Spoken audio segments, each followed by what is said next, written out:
सुबह बखैर बच्चों, ये है क्लास 2 की बुक, सबक नंबर 10, मेहनती चींटी। चलिए देखते हैं मेहनती चींटी क्या है।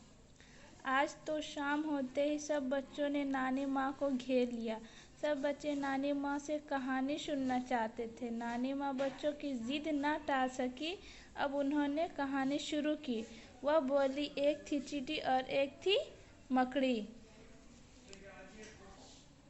एक थी चींटी और एक थी मकड़ी। चींटी और मकड़ी दोनों में बड़ी दोस्ती थी, लेकिन दोनों के तौर तरीके अलग अलग थे। चींटी बड़ी मेहनती थी और बड़ी लगन से अपना काम करती थी। वह दिन भर अपने खाने का इंतजाम करती थी और दौड़ दौड़ कर दाना उठाकर लाती और संभाल कर रखती जाती। मकड़ी उसे काम करते हुए देखती तो उसकी हंसी उड़ाती थी और खुद कोई काम ना करती थी।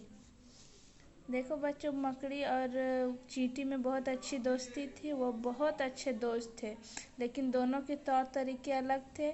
चींटी तो मेहनती थी, लेकिन मकड़ी मेहनती नहीं थी। चींटी अपने खाने का इंतजाम दौड़ दौड़ कर दाना उठाकर लाती और अपने घर में रखती, लेकिन मकड़ी उसको काम करते देखती तो हंसते रहती और मजाक उड़ाती।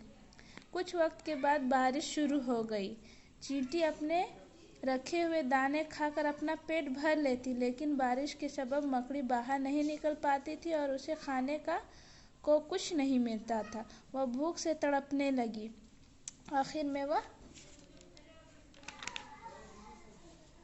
अपने दोस्त चींटी के पास गई और बोली, चींटी बहन, मुझे बड़ी जोर की भूख लगी है, थोड़ा खाना मुझे भी दे दो।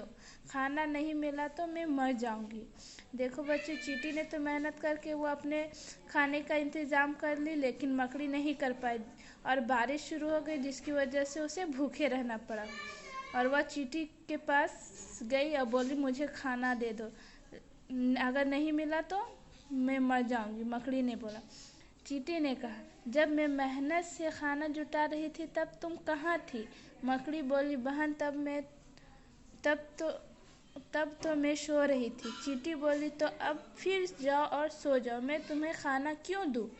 अब मकड़ी पछताने लगी। उसने मेहनत नहीं की थी, इसलिए उसे भूखे ही रहना पड़ा। बच्चों, इसीलिए हम सबको मेहनत करनी चाहिए। जो मेहनत करते हैं वह चींटी की तरह हमेशा आसूदगी से रहते हैं, और जो मेहनत नहीं करते उन्हें मकड़ी की मानंद भूखे रहना पड़ता है।